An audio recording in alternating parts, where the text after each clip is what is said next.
Christmas Eve at the Morrison House in Westchester was always a production. Mom went all out, 12-foot tree in the foyer, professionally decorated, catered appetizers from Manhattan, champagne flowing from the moment guests arrived at 6 p.m. I'd driven up from Brooklyn that afternoon, hitting traffic on the Hutchinson Parkway for 90 minutes. My phone kept buzzing with Slack messages. Our engineering team was doing a late-night deployment. Our sales team had just closed a $3.2 million contract with a healthcare network, and our CFO needed approval on Q1 budget allocations. But none of that mattered as I pulled up to the house in my Honda CR-V. Not fancy. Not impressive. Just reliable. My brother Jake's BMW M5 was already there, gleaming in the driveway like a status symbol. So was Dad's Lexus and my sister Claire's Mercedes SUV. I grabbed my overnight bag and the wine I'd brought. A nice Napa cab, $80, which I knew Mom would passive-aggressively comment on as thoughtful but modest, and headed inside. Rachel. Mom appeared in a red cocktail dress and heels. She looked me up and down with barely disguised disappointment. You wore jeans. I glanced at my outfit, dark jeans, a cream cashmere sweater and boots. Hi Mom. Merry Christmas. We have guests. The Andersons, the Chens, the Williamses. Couldn't you have worn something more festive? I'm festive. I'm here, aren't I? She sighed and took my wine. Well, come say hello to everyone. Your brother just got a promotion. Of course he did. The living room was crowded with family and friends. Dad held court by the fireplace, discussing his latest real estate development, luxury condos in Manhattan. Claire and her husband Brad were showing off photos of their new house in Connecticut. And Jake stood by the bar, surrounded by admirers, explaining his recent promotion to Senior Vice President of Sales at MedCore Solutions. Rachel. Jake spotted me and waved me over. There she is. My baby sister. I was 34. He was 37. But he'd been calling me baby sister my entire life, usually right before dismissing something I'd said. Hi Jake. Congratulations on the promotion. Thanks. It's been a great year. Just closed a $47 million deal with a hospital network in Boston. Biggest contract in company history. He turned to his audience. Rachel here works in tech. Don't you, Rach? I do. What's it called again? Your little startup. Cloud Medics. Right. Cloud Medics. He said it the way someone might say, adorable. What do you guys do again? Some kind of medical software. We provide cloud-based infrastructure for healthcare data management and analytics. Interesting. So like what IT support? Not exactly. We help hospitals and medical practices securely store, analyze, and share patient data across their systems. We integrate with EHRs, imaging systems, lab results, billing. Sounds complicated, Mr. Anderson interrupted. Is there a market for that? There is. Healthcare data is incredibly fragmented. We help solve that problem. Jake laughed. Rachel's being modest. Her company is basically a hobby, right, Rach? You work from your apartment. I work from our office in Manhattan. You have an office? He seemed genuinely surprised. We do. Near Bryant Park. How many people work there? Like 5. More than that. 10. 15. He was grinning now, enjoying himself. Claire and Brad had joined the conversation along with several family friends. We have 380 employees, I said quietly. Jake blinked. 380? Yes. Doing what exactly? Engineering, sales, customer success, operations, finance. Standard company functions. He exchanged a look with Dad. And this is profitable? Yes. How profitable are we talking? Like break even? Making a few $100,000. I could have told him. Right then. I could have said we'd just closed $127 million in revenue, that we'd raised $240 million across 3 funding rounds, that our last valuation was $680 million, that we had 847 healthcare clients including 12 of the top 20 hospital networks in America. But I didn't. We're doing fine, I said instead. Jake laughed again. Fine. Cute. Look, Rach, I'm not trying to be mean. But your little online thing isn't a real business. Not like what I do. MedCore has 4,000 employees globally. We generate $2.3 billion in annual revenue. We're publicly traded. That's a real company.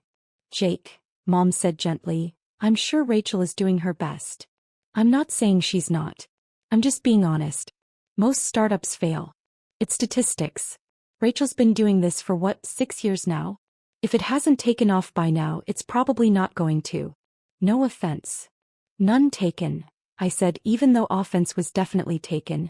Maybe it's time to think about getting a real job, Dad suggested. Jake's company is always hiring. I'm sure he could make some introductions. Medcore would love someone with your technical background, Jake agreed. We need people who understand healthcare IT. I could get you an interview. Probably start you at $120,000, $130,000. Good benefits. Stock options. Real career path. Everyone was nodding encouragingly. Like they were doing me a favor. Like I should be grateful. That's generous, I said carefully. But I'm happy where I am. Happy in your apartment working on your little online thing? Claire spoke up for the first time. Rachel, be realistic. You're 34. Don't you want stability? Benefits? A 401k? I have all of those things. Through your startup? Come on. Jake put his hand on my shoulder in what he probably thought was a brotherly gesture but felt condescending. Look, I get it. You're proud. You've put years into this. But sometimes you have to know when to fold. There's no shame in admitting something didn't work out and moving on. Your little online thing isn't a business, Brad added, trying to be helpful. It's a learning experience. A stepping stone. Time to take what you learned and apply it to a real career. The entire room was looking at me with pity. Poor Rachel. Still playing entrepreneur at 34. Still pretending her little hobby was a real company. I set down my wine glass. I need some air. I walked out to the back patio and stood in the cold December night, breathing slowly. My phone buzzed. A Slack message from my COO David Martinez. David, deployment successful. 0 downtime. The engineering team crushed it.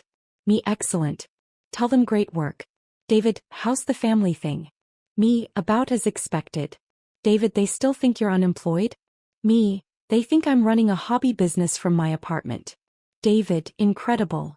When are you going to tell them? Me, I'm not. Let them figure it out on their own. David, you're evil. I love it.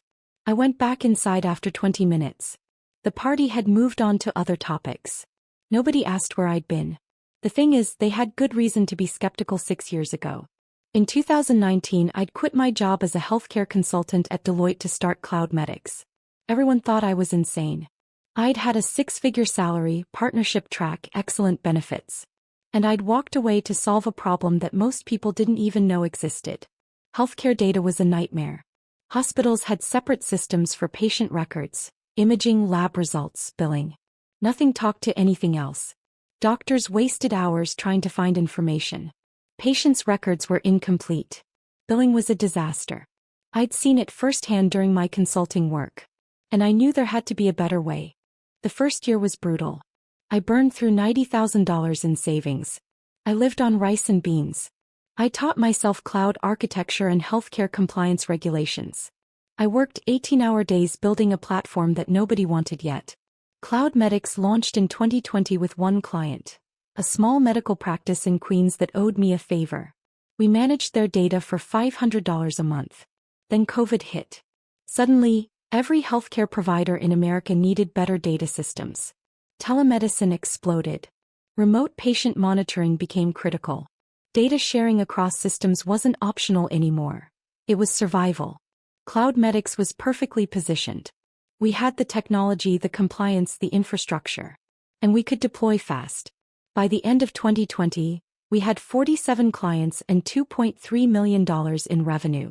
By 2021, we had 230 clients and $23 million in revenue.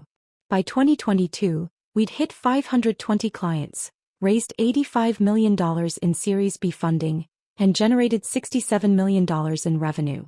This year, 2025, we had 847 clients, 380 employees, and $127 million in annual revenue.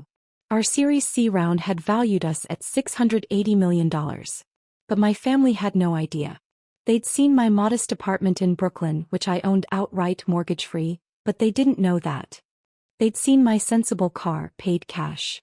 They'd seen my casual clothes, comfortable and practical. And they'd decided I was failing. I'd stopped correcting them around year 3. What was the point? They weren't asking real questions. They were making judgments based on appearances. And honestly, part of me wanted to see how long it would take them to notice. To show genuine curiosity. To care enough to ask about my work beyond, how's the computer thing going? 6 years.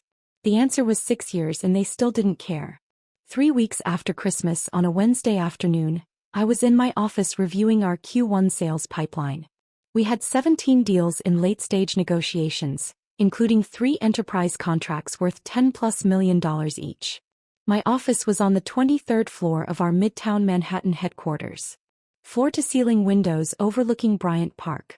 Modern furniture, dual monitors, walls covered with patents, industry awards and framed articles from HITN News, Modern Healthcare and Forbes about CloudMedics's rapid growth. My assistant Jennifer knocked on my open door. "Rachel, your 3 p.m. is here. Robert Chin from MedCore Solutions." I looked up from my laptop. MedCore? Yes. He's their executive VP of Strategic Partnerships. He's been trying to get a meeting with you for 6 months. This is his 3rd attempt. Jake's company. Did he say what he wants to discuss? Partnership opportunities. He mentioned something about integrating their medical devices with our data platform. I smiled slowly. "Show him in." Jennifer left and returned 30 seconds later with a man in his mid-50s, wearing an expensive suit and carrying a leather portfolio. He was already talking as he entered. "Ms. Morrison, thank you so much for finally agreeing to meet. I know your schedule is." He stopped mid-sentence. He'd just seen my face. The color drained from his cheeks. "Mr. Chin," I said calmly. "Please have a seat." He stood frozen in the doorway, his mouth slightly open. You're Rachel Morrison?" "I am. And you're Jake Morrison's boss, correct?" Yes. I'm the Executive Vice President of Strategic Partnerships at MedCore Solutions. Jake reports to me." "I know. He mentioned his promotion at Christmas. Congratulations on the Boston deal, by the way. $47 million. Impressive." Robert Chen's hands were visibly shaking as he walked to the chair across from my desk and sat down stiffly. He set his portfolio on his lap but didn't open it. "Jake is your brother," he said slowly, like he was processing information in real time. "He is. And you're the CEO of CloudMedics." "Founder and CEO, yes." "Jake never mentioned. I had no idea you were related." "Jake doesn't know what I do. None of my family does, really. They think I run a small hobby business from my apartment." Robert Chin blinked several times. "A hobby business. That's what they call it. My little online thing." He opened his mouth. Closed it. Opened it again. "Ms. Morrison, Rachel, I need to apologize. At our office, Jake talks about his family occasionally. He mentioned he had a sister who plays entrepreneur with some tech startup.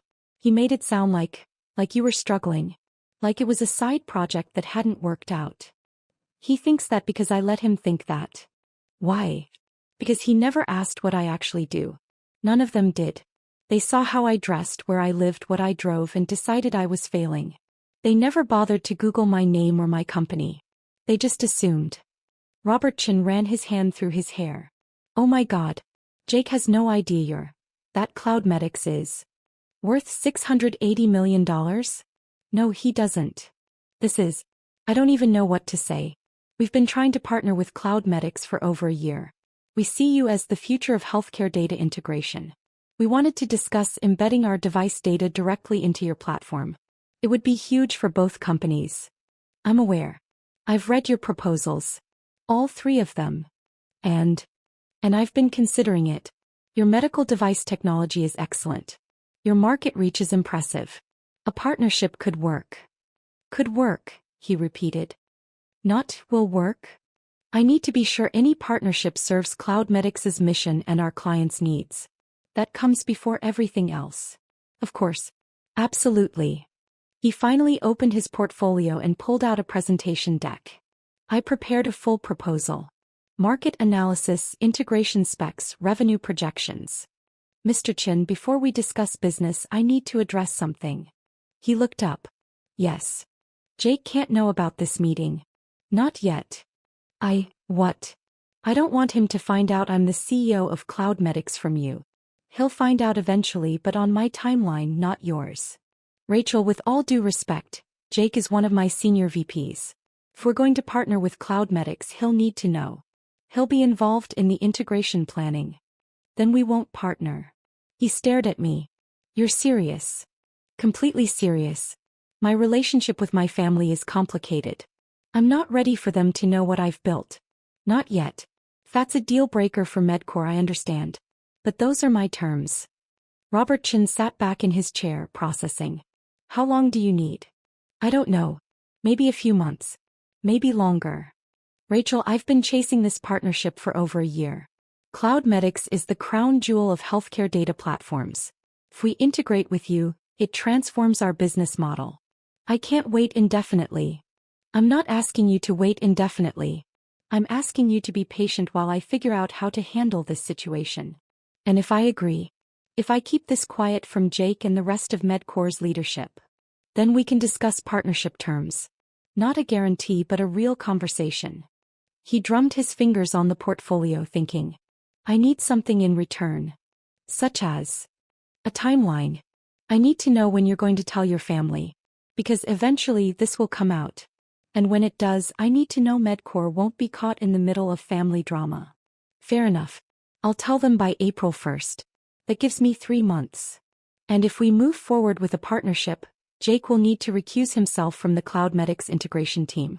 Conflict of interest. I'd prefer that. Robert Chin extended his hand. Deal. I'll keep this quiet until April 1st. In exchange, you'll give serious consideration to our partnership proposal. I shook his hand. Deal. He smiled for the first time since entering my office. Your brother has no idea what's about to hit him, does he? Not even remotely. Can I ask why you've kept this secret for so long? I leaned back in my chair. Because I wanted to see if anyone in my family cared enough to actually ask about my work. To show genuine interest. To look beyond appearances. They didn't. And that told me everything I needed to know about what they value. That's harsh. Maybe. But I spent 6 years building this company while my family assumed I was failing. I learned to succeed without their belief, their support, their validation. That changes you. I imagine it does. He stood up. I'll send over our updated proposal by Friday. Take your time reviewing it. And Rachel, for what it's worth, Jake talks about you more than you might think. He worries about you. He worries about me embarrassing the family. That's different from caring about me. Robert Chin nodded slowly. You might be right about that. I'll be in touch. After he left, I sat in my office watching the sun set over Bryant Park. My phone rang. Jake. I let it go to voicemail. The next morning, Jennifer knocked on my door again. Rachel, your brother is in the lobby. He doesn't have an appointment, but he's insisting he needs to see you. Jake is here. Yes. He looks upset. I glanced at my calendar. I had a board meeting in an hour, but I could spare 15 minutes. Send him up. Jake appeared 5 minutes later, looking disheveled. His tie was loose, his hair messy. He walked into my office and stopped dead when he saw the space. What the hell is this? He asked. My office. Please, sit down. Your office. He was looking around like he'd entered another dimension. At the windows, the furniture, the awards on the walls. This is your office. Jake. This is where I work. This is. He picked up an award from my credenza. Modern Healthcare Innovation Leader of the Year, 2024? You won this. Cloud Medics won it. I accepted on behalf of the company. He set it down carefully and picked up another. Forbes 30 Under 30 Healthcare Technology 2021. You were in Forbes. I was. He found a framed article on the wall. TechCrunch. Cloud Medics raises $240 million Series C at $680 million valuation. He read it out loud, his voice getting higher. The company, led by founder and CEO Rachel Morrison, has grown from a one-person operation to 380 employees and $127 million in annual revenue in just 6 years. He turned to face me. What the fuck, Rachel? Language. Don't do that. Don't act calm. He was breathing hard. My boss just called me into his office. Robertson. My fucking boss. He told me he met with you yesterday. He said you're the CEO of CloudMedics. He said you've been the CEO this entire time. He said our company has been trying to partner with your company for a year. All true. Why didn't you tell us? You never asked. That's bullshit. We asked about your work all the time. You asked if I had a job. You asked when I was going to get a real career. You made fun of my little online thing. You offered to get me an entry-level position at your company. That's not asking about my work, Jake. That's dismissing it. He ran his hands through his hair. At Christmas I said, oh God, I said your startup wasn't a real business. You did. In front of everyone. Yes. And you just let me. I did. Why? I stood up and walked to the window. Because I wanted to see if you cared enough to look. To ask one real question about what I was building. To show actual interest in my life instead of judging it based on appearances. We cared. We were worried about you. You were embarrassed by me. There's a difference. That's not fair. I turned to face him. Jake, you work in healthcare technology sales. CloudMedics is one of the biggest names in healthcare data platforms. We've been in the news constantly for the past 3 years. We've won awards. We've raised hundreds of millions in funding. We're your industry. And you had no idea I founded the company. That's not caring. That's not even basic curiosity. He sat down heavily in the chair across from my desk. Oh my God. Christmas I offered to get you a job. At MedCore. At $120,000 a year. You did. And your company is worth $680 million. As of our last funding round, yes. How much do you own? 63%. He did the math in his head, his face going pale. That's over $400 million. On paper. I can't exactly spend it. Still. He looked up at me. You're worth over $400 million and I offered to help you get an entry-level job. Senior level, actually. You said $120,000 to $130,000. That's not entry-level. Don't joke about this. I'm not joking. I'm pointing out how absurd the situation is. You assumed I was failing without knowing a single fact about my company. About my revenue, my clients, my employees, my growth. You just decided I was pathetic and treated me accordingly. I never said you were pathetic. You said my work wasn't a real business. You said most startups fail and it was time to give up. You said I was still playing entrepreneur at 34. What's the difference? Jake covered his face with his hands. I'm such an asshole. You are. But you're not alone. The entire family thinks the same thing. Does Mom know? Dad? No. They think I run a hobby business from my apartment just like you do. When are you going to tell them? Eventually. When I'm ready. Rachel, this is huge. You can't keep this secret forever. I can keep it as long as I want. It's my company, my success, my choice. He looked at me with something like desperation. What can I do? How do I fix this? You can start by actually asking about my work. Real questions. Not judgmental comments disguised as concern. Questions that show genuine interest in what I'm building and why it matters. Hey, yes. He took a breath. Tell me about CloudMedics. What do you do? How does it work? I spent the next 45 minutes explaining my company to my brother. For the first time in 6 years he actually listened. He asked questions. Real questions about our technology, our business model, our clients, our growth strategy. By the end he was shaking his head in disbelief. You built all of this. By yourself. While we all thought you were failing. I had help. Great employees, supportive investors, early clients who took a chance. But yeah, I built it. I'm so sorry, Rachel. For Christmas, for all of it. I should have believed in you. You should have been curious about me. Belief without knowledge is just blind faith. Fair point. He stood up. Can I tell you something? Go ahead. Robert Chin. My boss, he's been obsessed with partnering with CloudMedics for over a year. He brings it up in every leadership meeting. We need to integrate with CloudMedics. They're the future of healthcare data. I had no idea he was talking about your company. I had no idea my little sister was the CEO he couldn't stop talking about. How does that feel? Honestly, surreal. And humbling. And like I've been the world's biggest idiot for 6 years. Only 6 years. I'd say it's been longer than that. He laughed a real laugh. You're going to hold this over me forever, aren't you? Absolutely. I deserve it. He walked to the door then paused. Are you going to partner with Medcore? I'm considering it. Your technology is good. But I need to make sure any partnership serves my clients first. Of course. That makes sense.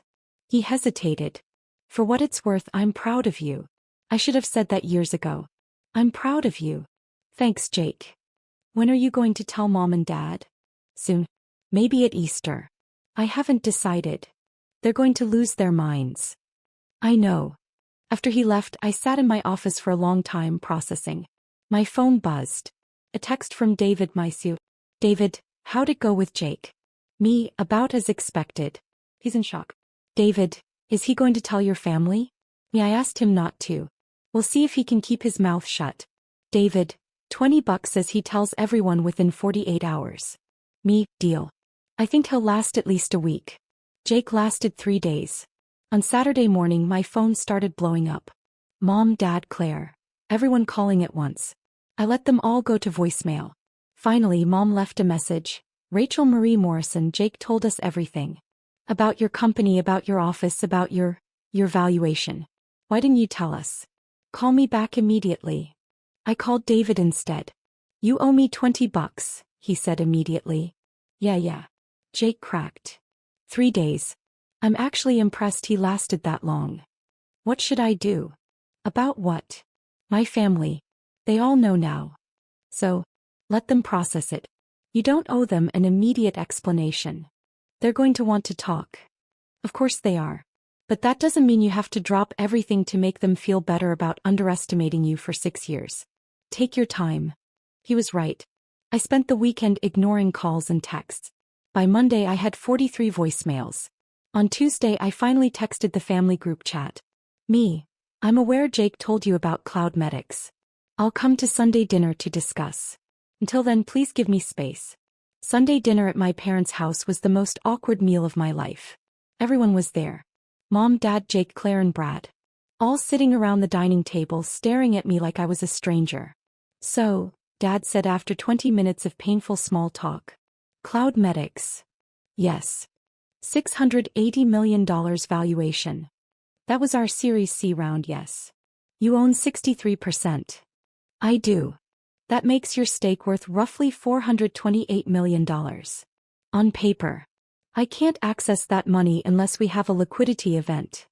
Mom set down her fork. Why didn't you tell us? You never asked. That's not an answer. It's the only answer I have, Mom. For 6 years I talked about my company at every family gathering. And every time you dismissed it. You called it a hobby. You suggested I get a real job. You compared me unfavorably to Jake and Claire. You never once asked what I was actually building. Because you lived in a tiny apartment. Claire interjected. You drove an old car. You dressed like a college student. How were we supposed to know you were successful? By asking. By showing curiosity. By caring enough to look beyond appearances. Dad shook his head. This feels like a test we didn't know we were taking. It wasn't a test. It was just life. My life. And you weren't interested in it. That's not fair, Mom said. We love you. We've always loved you. You loved the version of me you wanted me to be. You didn't love, or even try to understand, the person I actually was. Jake spoke up. She's right. I offered to get her an entry-level job at Medcore. At Christmas. In front of everyone. Like I was doing her a favor. I'm the senior VP of sales at her company's potential partner, and I didn't even know she existed. That's different, Dad said. How? Jake works in medical devices, not healthcare data. It's a different sector. Dad, Cloud Medics is in every major healthcare trade publication. We've been featured in Forbes, TechCrunch, Modern Healthcare. Rachel won Healthcare Innovation Leader of the Year. If I'd cared enough to pay attention to my own industry, I would have known who she was. The table went silent. So what happens now? Claire asked quietly. Now. I looked around at my family. Now you know the truth. I built something extraordinary while you all assumed I was failing. That changes our relationship. How? Mom asked. I don't know yet. I need time to figure out how to be part of this family now that you know who I actually am. We've always known who you are, Dad protested. No, you didn't. You knew who you assumed I was. Those are very different things. 6 months later, CloudMedix partnered with MedCore Solutions on a landmark integration project worth $85 million over 5 years. Robert Chin led the negotiations. Jake recused himself from the project due to conflict of interest. The partnership was announced in the Wall Street Journal. The article mentioned that I was Jake Morrison's sister, a detail that apparently shocked several people in the healthcare tech industry who knew us both. My family and I are still rebuilding. Slow, awkward work. Mom asks about the company now. Real questions about our technology and our clients. Dad reads every article about CloudMedix and sends me thoughtful emails. Claire and I have coffee once a month where we actually talk, not just exchange pleasantries. Jake became my biggest advocate. He tells everyone at MedCore about his genius CEO sister. It's a little much, but I appreciate the enthusiasm. Last month, Forbes ran a profile on me, the healthcare tech CEO who built a $680 million company in silence. They interviewed my family. Jake said, I underestimated my sister for years. That's my biggest regret. She taught me that quiet competence builds empires. Mom said, we didn't see what was right in front of us. We won't make that mistake again. Dad said, my daughter succeeded despite us, not because of us. That's something I have to live with. I framed all 3 quotes. Not because I needed their validation, I'd stopped needing that years ago.